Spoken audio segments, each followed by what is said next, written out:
बिस्मिल्लाहिर्रहमानिर्रहीम। नाज़रीन कराम, सलामुन अलैकुम वरहमतुल्लाहि वबरकातुहू। आप तमाम नाज़रीन का इस्तकबाल करता हूँ करियर काउंसिल प्रोग्राम कामयाबी के रास्ते। आज प्रोग्राम शुरू करने से पहले कुछ कहना चाहता हूँ। कहना यह है कि जिन लोगों के अंदर जज्बा होता है, जुनून होता है, वो देश के लिए कुछ करना चाहते हैं, देशवासियों के लिए जीना चाहते हैं। एक सर्विस है जिसकी बड़ी रिस्पेक्ट है सोसाइटी में। उस सर्विस को पाने के लिए लाखों लोग फॉर्म भरते हैं और इसमें से सिलेक्ट होते हैं बस कुछ लोग, और वो लोग बहुत खुश नसीब होते हैं।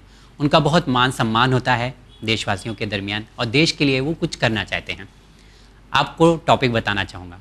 टॉपिक है आज का जो हम लोग प्रोग्राम में डिस्कस करने वाले हैं, वो है career opportunities in arm force as an officer.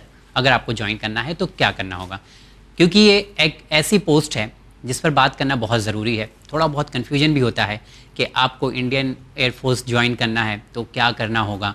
जब कभी कभी टर्म सुनते हैं कि पैरामिलिट्री में आप ज्वाइन करना चाहते हैं तो ये भी थोड़ा कंफ्यूज हो जाते हैं, फिर नेवी को लेके भी थोड़ा कंफ्यूज हो जाते हैं। तो हम लोग ने सोचा क्यों ना इससे ही जुड़े हुए एक ख़ास मेहमान को इस प्रोग्राम में दावत दी जाए, जो डिटेल में हम लोगों को बता सकें कि एक्चुअली अगर आपको आर्म फोर्सेस में जाना है तो उसके लिए क्या करना होगा। वो ख़ास मेहमान हमारे दरमियान मौजूद हैं चैनल के स्टूडियो में, जनाब मेजर जाफरी साहब, जो खुद सर्विस दे चुके हैं इंडियन मिलिट्री को। तो आइए इनसे मुलाकात करते हैं। अस्सलाम वालेकुम सर। वालेकुम अस्सलाम। कैसे हैं आप? बस दुआ आपकी, सब खैरियत? जी खैरियत है, और बहुत सारे सवालात हैं जिसका जवाब आज नाजरीन तक पहुंचना बहुत ज़रूरी है। क्योंकि देखिए, एक ऐसी सर्विस के बारे में हम लोग बात करने जा रहे हैं, आर्म फोर्सेस के बारे में। तो सबसे पहली चीज़ तो यही होती है कि बहुत ज़्यादा हम लोग कन्फ्यूज़ हो जाते हैं कि वो नेवी है हमारे पास, फिर उसके बाद मिलिट्री है, फिर उसके बाद हमारे पास पैरामिलिट्री है, और भी बहुत सारे जो है आसाम राइफल है, बहुत सारी चीज़ों को लेकर हम कंफ्यूज हो जाते हैं। तो मैं चाहता हूँ कि सबसे पहले तो ये आर्म फोर्सेस क्या हैं, आप इसे डिफाइन करें। आर्म फोर्सेस बिल्कुल क्लियर है। आर्म फोर्सेस के हिस्से जो होते हैं, एक आर्मी है, एक नेवी है और एक एयरफोर्स। ये इनकी सीनियरिटी भी है। ओके। इनके कलर्स भी ऐसे ही होते हैं। जब आप इनके मेडल्स देखेंगे तो पहले आर्मी आएगी, आर्मी का कलर होगा, फिर नेवी का कलर होगा, फिर एयरफोर्स का कलर होगा। क्यों? सबसे पहले तो पैदल सेना बनी थी दुनिया में, उसके बाद लोग बोट्स के ऊपर, शिप्स के ऊपर जाते थे, फिर हवाई जहाज आया जी। तो ये आर्मी, नेवी, एयरफोर्स ये हिस्सा हैं आर्म फोर्सेस के। इसमें आर्म फोर्सेस से जुड़ी हुई एक पैरामिलिट्री फोर्स है जिसको असम राइफल्स बोलते हैं, और कोस्ट गार्ड्स को भी उसमें गिन लिया जाता है। जो आप पैरामिलिट्री बोलते हैं वो थोड़ा सा वेग सा वो टर्म आ गया है। अब सेंट्रल आर्म्ड पुलिस फोर्सेस एक हिस्सा है। सेंट्रल आर्म्ड पुलिस फोर्सेस में है BSF border security force, CRPF central reserve police force, CISF जो आपको एयरपोर्ट पे मिलते हैं, देन सशस्त्र सीमा बल है, इंडो तिब्बतन बॉर्डर पुलिस है। ये 5 जो हैं ये आपके पैरामिलिट्री, ये 5 जो हैं ये आपके सेंट्रल आर्म पुलिस फोर्सेस हैं, जिनको लूजली पैरामिलिट्री भी बोल दिया जाता है। Otherwise main paramilitary Assam rifles है, जिसको आर्मी ही ओवरसी करती है। जो ये रोल है इनका, आर्म फोर्सेस का कंट्री को प्रोटेक्ट करना है एक्सटर्नल थ्रेट से, और अगर ज़रूरत पड़े सिविलियन अथॉरिटीज़ को तो उनकी मदद के लिए पहुंचना। आपने देखा होगा बाढ़ बहुत बड़े लेवल पे आ जाती है तो आर्मी बुला ली जाती। अक्सर दंगे होते हैं जिसकी वजह से पुलिस के कंट्रोल के बाहर हो जाता मामला, तो कहते हैं फौज बुला ली गई, आर्मी बुला ली गई। तो ये दूसरा रोल है इन केस ऑफ जब पीस टाइम पे ऐसा कुछ होता है। और तीसरा रोल जो होता है डिफेंस सर्विसेज का, आर्म फोर्सेस का, वो होता है ट्रेनिंग फॉर वॉर। वॉर तो हमेशा होती नहीं जी। तो अक्सर लोगों की ये फीलिंग होती है कि साहब आर्म फोर्सेस फिर करती क्या है पीस टाइम, तो बहुत बिजी रहती है। वो ट्रेनिंग फॉर वॉर, और वो वॉर से ज़्यादा बिजी। वॉर में थोड़ा रिस्क लाइफ का बढ़ता है, मगर अदरवाइज आर्म फोर्सेस जो है कॉन्स्टेंटली अपने को अपग्रेड करने में लगे रहते हैं। ये रोल इनका है। ओके, तो ये कन्फ्यूजन जो था हम लोगों का वो दूर हो चुका है कि पैरामिलिट्री क्या होता है और आर्म फोर्स की अगर हम बात करेंगे तो वो क्या होता है। अब इसमें एक चीज़ जानना ये बहुत ज़रूरी होता है कि किसी भी फोर्स को ज्वाइन करने के लिए वो चार्म हम लोगों को दिखना चाहिए, वो बेनिफिट्स हम लोगों को समझ में आना चाहिए।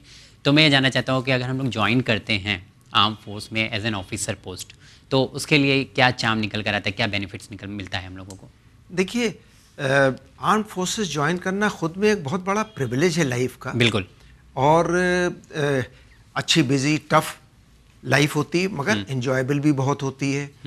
और प्रोग्राम पे एक बात कहना चाहूँगा कि Indian arm forces are among the best forces in the world, not just Asia या यूरोप में।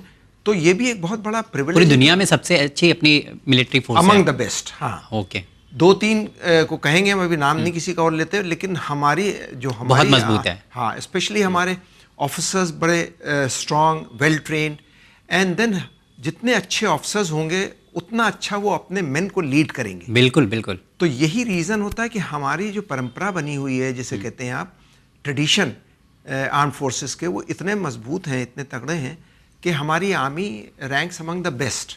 Okay. Not army, just arm forces, navy भी आ गया, एयरफोर्स भी उसमें आ गया।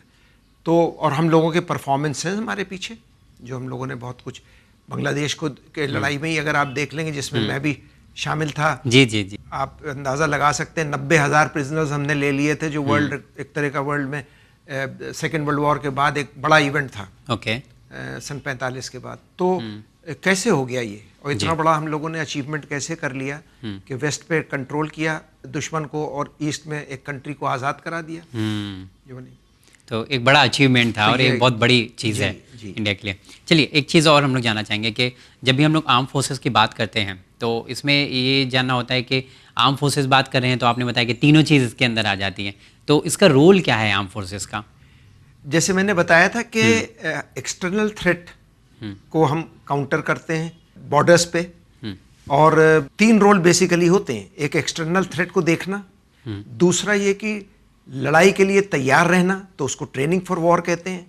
तीसरा होता है एड टू सिविल अथॉरिटी, जब ज़रूरत पड़ती है सिविल अथॉरिटी को, तो हम उसकी मदद के लिए आते हैं। चाहे वो बाढ़ का ज़माना हो, चाहे वो दंगों से मतलब हो, चाहे कोई और प्रॉब्लम खड़ी हो गई हो, बहुत बड़ी आपदा आ गई हो, अर्थक्वेक आ गया हो, उस तरह का। ओके। तो ये 3 रोल्स हैं बेसिकली आर्म फोर्सेस के। आर्म फोर्सेस के। अभी जैसा कि नाज़रीन हम लोग बात कर रहे हैं कि आर्म फोर्सेस में अगर आपको जाना है, तब आप सोच रहे होंगे कि इतनी बड़ी पोस्ट है और इतना सारे प्रिविलेज हैं, इसके बहुत फ़ायदे भी हैं, इनको ज्वाइन करने के कुछ तरीके भी होंगे, कुछ रास्ते आप बताना चाहेंगे कि आप कैसे इसको ज्वाइन कर सकते हैं, जो व्यूवर्स हैं अगर जाना चाहें? बेशक, ये प्रोग्राम क्योंकि ऑफिसर्स एंट्री से जुड़ा हुआ है।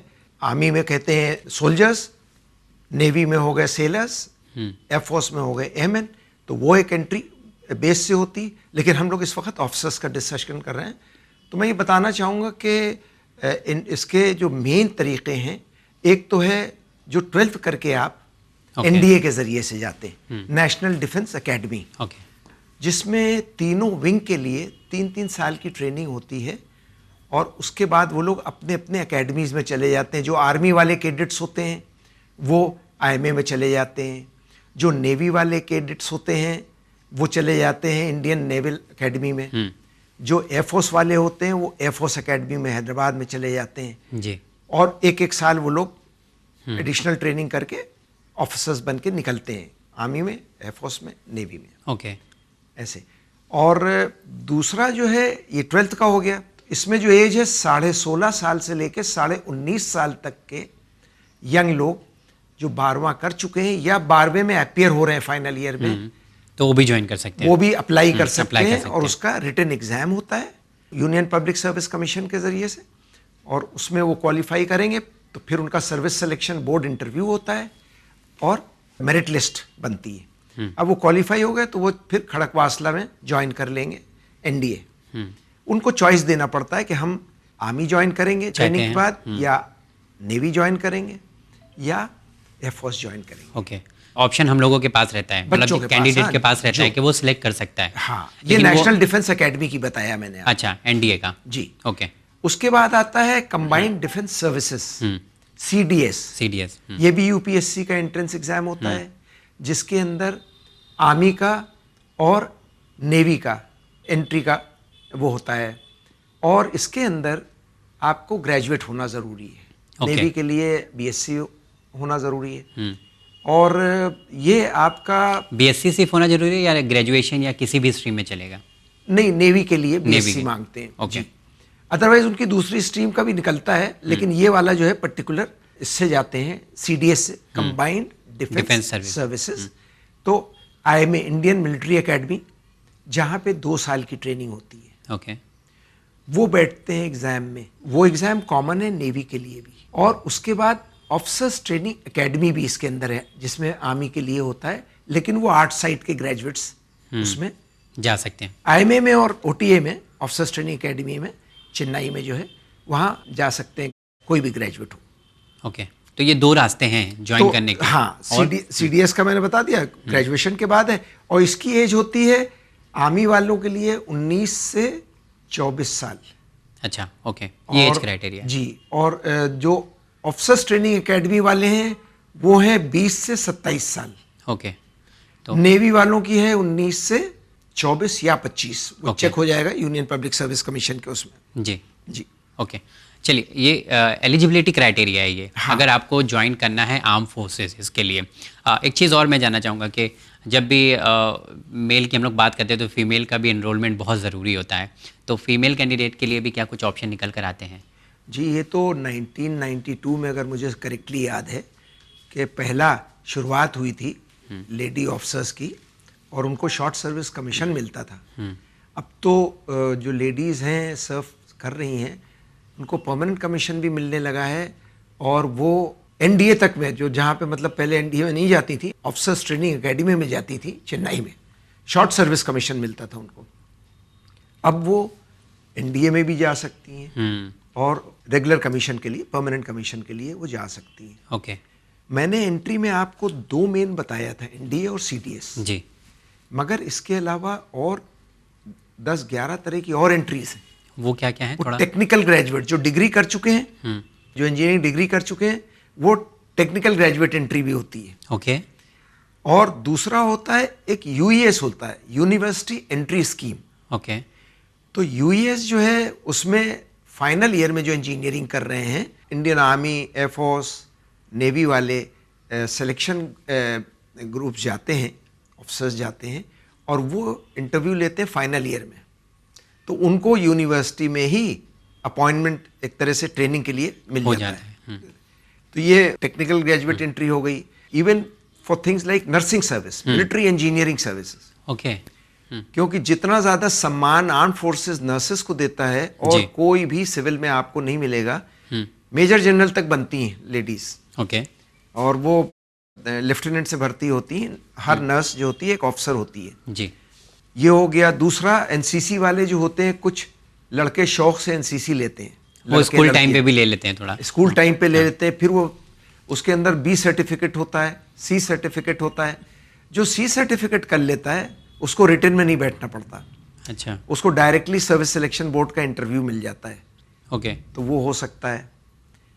फिर एंट्री की बात हो रही है, तो जो जवान ऑलरेडी हैं उनके लिए बताने का इतना रिक्वायरमेंट नहीं, उनको तो पता ही रहता है। हम तो ये उन लोगों के लिए बता रहे हैं जो ऑफिसर बनना चाहते हैं, जो फौज में जवान हैं, नेवी में जवान हैं, मतलब सेलर्स हैं, उनको मौका मिलता है ऑफिसर्स बनने के लिए, अप्लाई करने के लिए। वो भी इंटरनल कंपटीशन होता है उसका। ओके। ओके। तो मेरे ख्याल से जब हम लोग बात कर रहे थे कि आर्म फोर्सेस के फ़ायदे के, चार्म के बारे में, तो एक आपने बताया था कि इसका बहुत ज़्यादा प्रिविलेज होता है। लेकिन अगर एक लड़का है, वो अभी इतने साल से मेहनत कर रहा है, ज्वाइन करने के बाद गवर्नमेंट ऑफ इंडिया की तरफ से फैसिलिटीज़ क्या होती है उसके लिए? उसका पूरा परिवार है, उसके बच्चे हैं, पूरी फैमिली है, तो क्या इन लोगों का भी पूरा सब गवर्नमेंट की तरफ से होता है? देखिए, आमतौर पे इन लोगों की एज वो होती है, सिर्फ कुछ कैटेगरी में जो टेक्निकल एंट्री वगैरह है उसमें वो है कि मैरिड आप अप्लाई कर सकते हैं।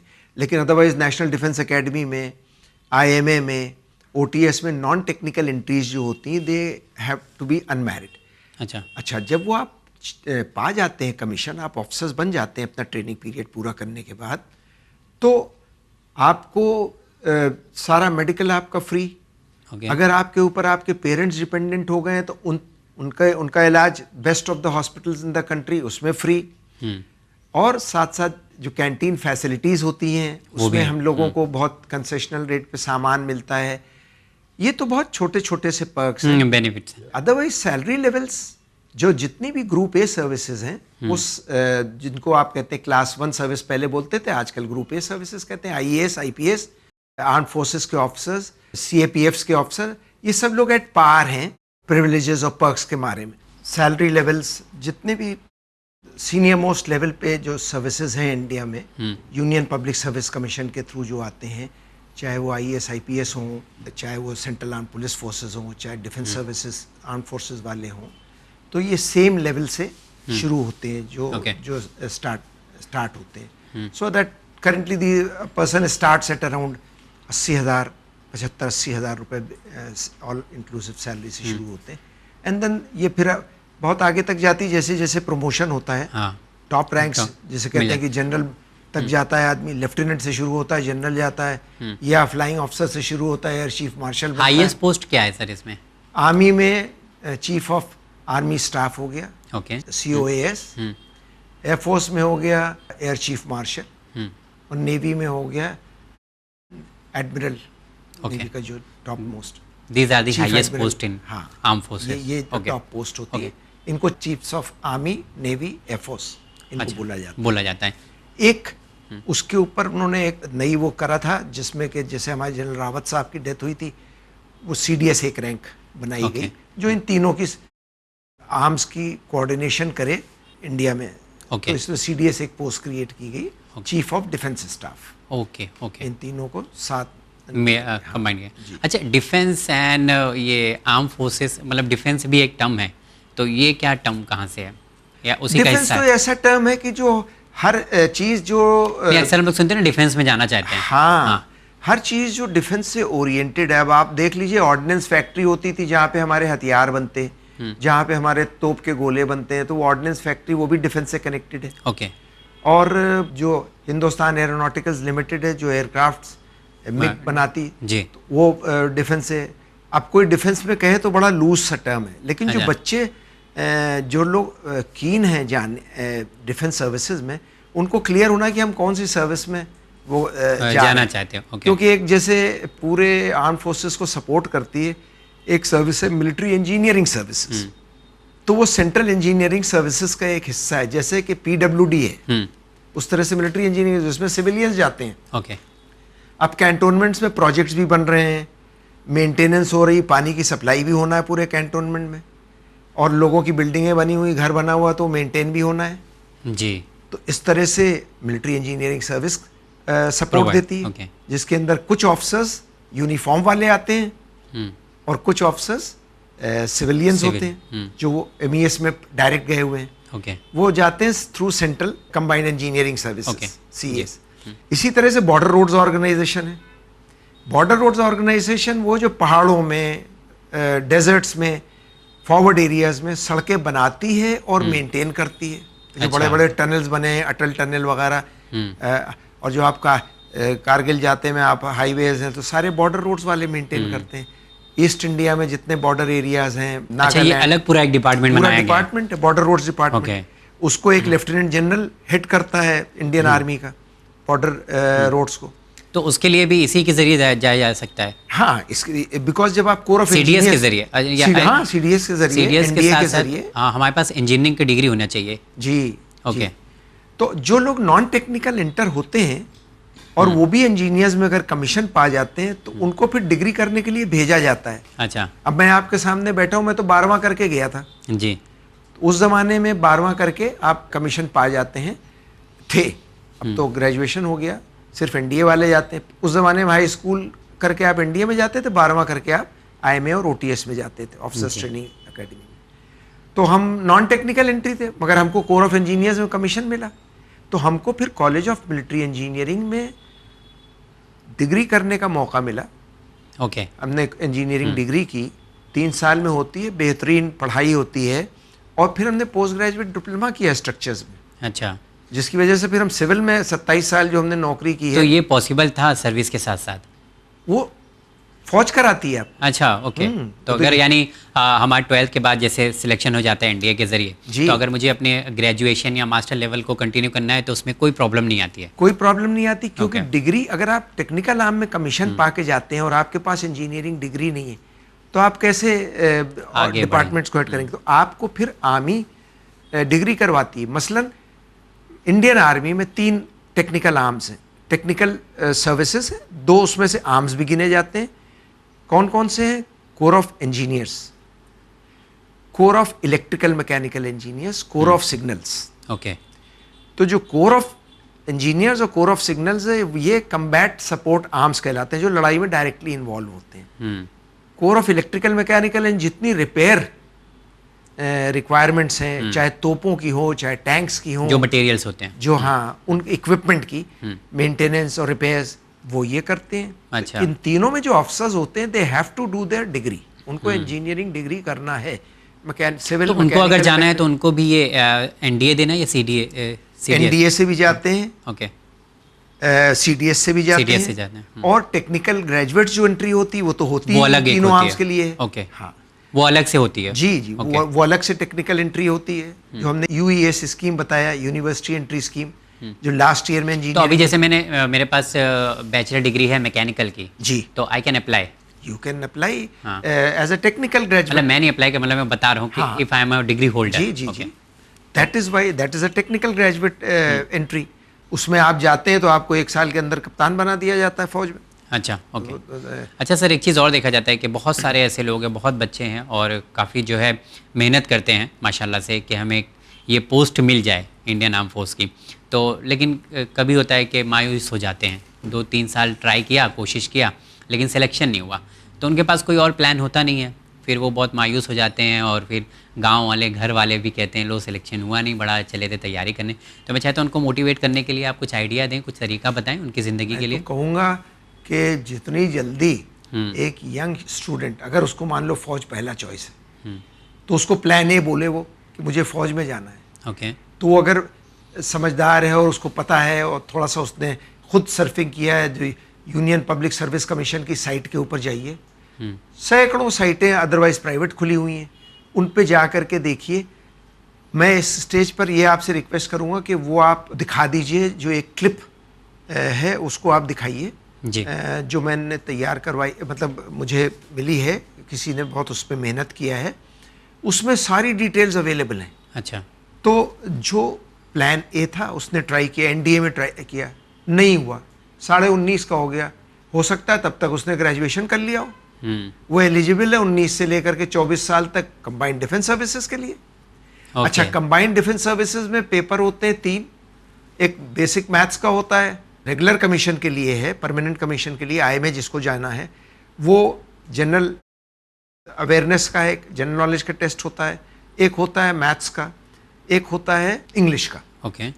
तो जो आईएमए में जा रहा है, अब वो मैथ्स से अवॉइड करना, जो मतलब बैठ रहा है सीडीएस में, मैथ्स नहीं देना चाहता है, तो खाली 2 सब्जेक्ट में दे दे, वो उसको शॉर्ट सर्विस कमीशन के लिए ऑफिसर्स ट्रेनिंग एकेडमी में चला जाए, उसमें 5 साल नौकरी करेगा, अगर अच्छा परफॉर्मेंस है तो परमानेंट कमीशन हो जाएगा। तो चॉइस है, आपने एनडीए में बैठे, आप नहीं आए कोई बात नहीं, आप आईएमए में बैठे, और उसके बाद आप अपना प्लान बी बना लीजिए जी, कि अगर मैं इसमें बैठ रहा हूँ, अब आपको कंपटीशन की आदत भी हो गई है, धीरे धीरे आप देखेंगे आपको शौक हो जाएगा जी, क्योंकि आपकी नॉलेज इंप्रूव हो गई। अब आपका प्लान बी क्या है, जो 12वीं क्लास तक इंसान, हर यंग अच्छे स्टूडेंट को बना लेना चाहिए, किसी भी हालत में बना किसी लेना भी है। हालत में, कि ओके। प्लान ए मेरा ये है, मैं इंजीनियरिंग करके मैं तो इंजीनियरिंग सर्विसेज में जाऊंगा, या मुझे मास कॉम में करना है, तो उसका प्लान ए है। अच्छा, उसमें नहीं हुआ तुम्हारा, तो प्लान बी क्या है, प्लान बी का सोचे।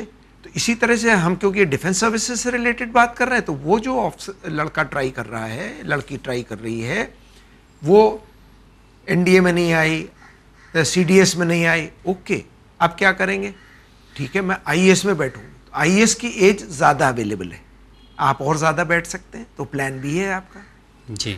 और कुछ ना कुछ ऐसे लोगों का डेफिनेटली वो हो जाएगा। आईएएस में तो बहुत मेहनत करते हैं लोग, हाँ, जो लोग इतनी तैयारी करते हैं, फिर कहीं ना कहीं तो कुछ सेटलमेंट तो होता ही होगा लाइफ में, और बीच की अपॉर्चुनिटीज आ जाती, वो आप ले लीजिए और आप करते रहिए। इसके अलावा यानी और भी एग्जाम की तैयारी हो जाती है साथ ही साथ, आप दूसरे एग्जाम भी क्रैक कर सकते हैं।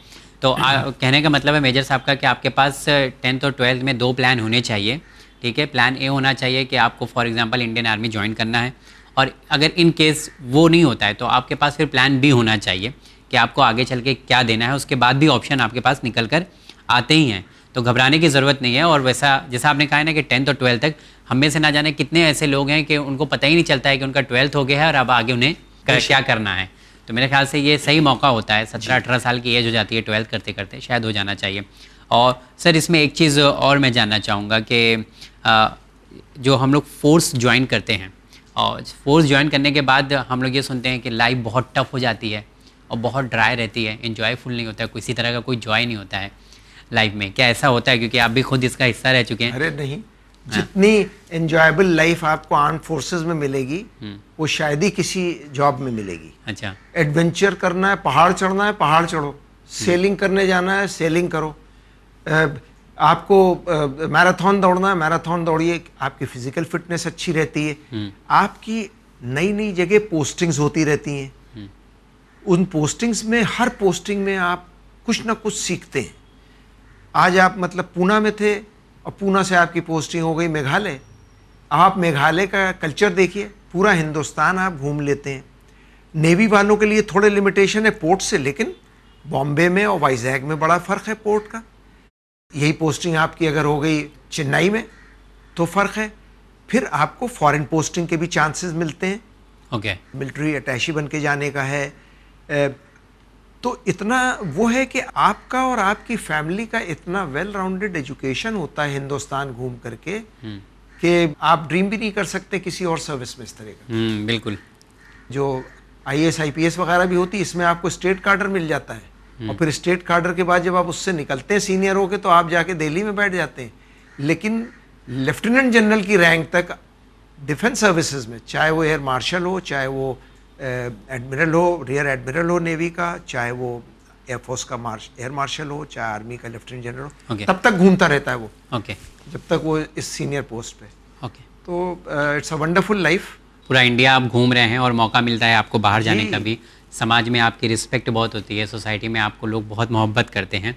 और अब तो मतलब इस तरह के तरीके आ गए हैं कि लोग बहुत सम्मान देने लगे हैं। बहुत मतलब हम लोग देख सकते हैं कि वीडियोस और फिल्में जो बनाई जाती हैं कितना उसमें रिस्पेक्ट दिखाया जाता है और दिया भी जाता है रिस्पेक्ट। सर एक और चीज़ मैं जानना चाहूँगा, क्योंकि प्रोग्राम में अब वक्त नहीं है बिल्कुल भी, कि जो हम लोग 12th कर लेते हैं, ग्रेजुएशन हमारा हो जाता है, अब हम इंडियन आर्मी ज्वाइन कर लेते हैं, तो कभी कभी ऐसा होता है ना कि हम ये सुनते हैं कि एक जो है परमानेंट कमीशन है और एक शॉर्ट टर्म कमीशन है, ये दोनों का फ़र्क क्या है? जैसे मैंने बताया था कि नॉर्मली जो CDS से एंट्री होती है वो 3 डायरेक्शन की है। एक इंडियन मिलिट्री एकेडमी जिसमें परमानेंट कमीशन के लिए जाते हैं। परमानेंट कमीशन मतलब रिटायरमेंट तक आपको जॉब करना है? हाँ, रिटायरमेंट तक जॉब। ओके, जो भी एज क्राइटेरिया है, जो भी एज क्राइटेरिया है। और शॉर्ट में क्या होता है फिर? शॉर्ट सर्विस कमीशन जब आपको मिलता है तो आपके पास भी चॉइस होता है कि आप 5 साल नौकरी करें, 10 साल नौकरी करके छोड़ दें, या आप परमानेंट हो जाएं। अच्छा, ये हमारे पास है, आपके पास भी चॉइस राइट है। ओके। कहीं कहीं पे गवर्नमेंट ने ये भी क्राइटेरिया है कि किसी में शॉर्ट कमिंग अगर रह गई तो वो हो सकता है फिर गवर्नमेंट की तरफ से उसको परमानेंट कमीशन ना मिले। ओके। लेकिन उसे 5 साल की नौकरी के बाद 5 साल का एक्सटेंशन मिल जाता है। ओके। और ऐसे ऑफिसर्स को ये भी होता है कि बाहर जाकर के सीनियरिटी के साथ आप दूसरे डिपार्टमेंट को ज्वाइन कर सकते हैं। उसमें कोई दिक्कत नहीं होती? कोई दिक्कत नहीं। और अक्सर ये देखा है, क्योंकि ये हमारा जो आर्म फोर्सेस हैं इनको हम कहते हैं पिरामिडल स्ट्रक्चर है। तो हर लेवल पे हम लोगों का फुल कर्नल 1/3 ब्रिगेडियर बन पाता है, 2/3 कर्नल ही रह जाते हैं रिटायरमेंट तक। इसी तरह से आर्मी में होता है, इसी तरह से एयरफोर्स में होता है। लेकिन जो बाहर शॉर्ट सर्विस से चला भी गया तो हमने ऐसा देखा है कि वो डायरेक्टर जनरल पुलिस रिटायर हो रहे हैं, और हमारे यहाँ लेफ्टिनेंट जनरल नहीं बन पाए तो DG पुलिस लेफ्टिनेंट जनरल बराबर कहते हैं। तो इसी तरह से बाहर जाकर के अक्सर कुछ लोगों की किस्मत ज़्यादा चमक गई। बिल्कुल इस बात की फिक्र नहीं करना है, शॉर्ट सर्विस से जा रहे हो शॉर्ट सर्विस से चले जाओ। अच्छा, डू वेल। तो उसमें ऐसा नहीं है कि आपको परमानेंट कमीशन की तरफ ही जाना है? ये आपकी चॉइस भी हो सकती है। आप खुद ना, आप हमारे तो कुछ दोस्त ऐसे हैं जिन्होंने खुद से परमानेंट कमीशन नहीं लिया। तो अगर जैसे मैंने 10 साल सर्विस किया जी इंडियन आर्मी में, तो अब 10 साल के बाद मैं मतलब सेल्फ उसको आप बिल्कुल आप प्राइवेट सेक्टर देखिए। मैं अपने बताते खुद अपना एग्जांपल दे दूं। ठीक है, मैं परमानेंट कमीशन हो गया था, लेकिन 22 साल के बाद मैंने प्रीमेच्योर रिटायरमेंट फौज से ले लिया। अच्छा, 22 साल, 22 ईयर्स यानी आपने दिया सर्विस। मुझे ये शक हो गया था कि मैं ब्रिगेडियर नहीं बन सकता। मैंने कहा कोई बात नहीं, 20 साल के बाद आपको पेंशनेबल हो जाती है सर्विस। पूरी पेंशन नहीं होती लेकिन आपको अच्छी पेंशन मिलती है। हमने छोड़ दिया। तो हमारे केस में हम पर्सनल लाइफ में हमने एग्जाम देखा कि हमारे लिए तो बहुत ही बेहतरीन मौका रहा। हमने प्राइवेट सेक्टर में इतने बड़े लेवल पे जॉब्स करी हैं कि जो हम आर्मी में नहीं सोच सकते थे। तो आपको कुछ नहीं पता है, बस आप पॉजिटिव रहिए लाइफ में और आप देखिए, मेहनत करिए, पॉजिटिव रहिए, रिजल्ट आना ही आना है। बिल्कुल, दिक्कत यही होती है जब हम रिजल्ट का पहले सोच लेते हैं और मेहनत उसके मुकाबले कम करते हैं। जी sir, thank you so much, आप इस प्रोग्राम में आए और आपने डिटेल से बताया कि आपको अगर करियर अपना बनाना है, आर्म फोर्स में एज एन ऑफिसर रैंक में आपको जाना है, इन पदों पर जाना है, तो उसके लिए क्या क्राइटेरिया है। मेरे ख्याल से प्रोग्राम तो पूरा नहीं हुआ है, लेकिन कुछ इन्फॉर्मेशन जो ज़रूरी थी आपने पहुँचा दिया है। बहुत शुक्रिया उसके लिए। बहुत बहुत शुक्रिया। इसमें और बात करें तो बहुत सारी। जी जी जी वाह, है एग्जॉस्टिव सब्जेक्ट है जी। तो इंशाल्लाह कभी मौका लगा तो और डिटेल में भी बात करेंगे, क्योंकि ऐसे ऐसे टर्म्स हैं जिसकी पोस्ट के बारे में हम सुनते रहते हैं, सुनकर बड़ा अच्छा लगता है। जैसे मेजर साहब आप हैं, तो हम भी बोल सकते हैं कि मेजर साहब बैठे हुए हैं, लेकिन मेजर बनने के लिए क्या करना पड़ता है ये भी जानने की ज़रूरत है। ठीक है, तो सारी डिटेल इंशाल्लाह कभी मौका लगा तो एक एक हम लोग प्रोफाइल के बारे में बात करेंगे। एक बहुत बड़ा प्लस पॉइंट जो मैंने आप ऐसी बात कह रहे हैं तो मैं मेंशन कर दूं, आपकी रैंक आपकी पूरी ज़िंदगी आपके साथ रहती है। ये एक वाहिद सर्विस ऐसी है, बिल्कुल बिल्कुल, जिसमें आपकी रैंक पहले आती है और वो आपकी ज़िंदगी भर आपके साथ रहती है। रैंक नहीं रिटायर होती है, रैंक नहीं रिटायर, आप रिटायर हो जाते हैं। वाह, तो आप जनरल से रिटायर हुए तो आप जनरल हैं पूरी लाइफ है जी, और वही सम्मान मिलता है। सम्मान, बहुत इज्जत आपकी पलटन में होती है आपकी जब आप जाते हैं, और बॉन्डिंग बहुत मजबूत होती है। सबसे बड़े डिफेंस सर्विसेज में जो बहुत बड़ी बात है, बॉन्डिंग बहुत तगड़ी पूरी लाइफ की होती है। बिल्कुल, आपको और आप जैसे जितने भी लोग हैं जो देश के लिए इतना सब कुछ करते हैं और देश वालों के लिए जीना पड़ता है उन्हें, और मतलब इतनी सिक्योरिटी के लिए काम करते हैं, आप जैसे उन तमाम लोगों को हम लोग सलाम करते हैं। सर, काफ़ी साल आप लोगों ने किया है, बहुत शुक्रिया सर। और कभी किसी तरह की कोई हेल्प चाहिए तो सर से रब्ता कर सकते हैं आप। चैनल विन के इस व्हाट्सअप नंबर पे भी रब्ता कर सकते हैं। अगर सर से किसी तरह की कोई गाइडेंस चाहिए तो आपको वो बताने के लिए तैयार है। साथ ही अगर कोई सवाल है तो आप ईमेल भी कर सकते हैं winislam@gmail.com, और व्हाट्सअप भी कर सकते हैं 9619667578 पर। इंशाल्लाह अगले एपिसोड में फिर आप तमाम लोगों से मुलाकात करेंगे। देखते रहिए चैनल विन। बहुत शुक्रिया।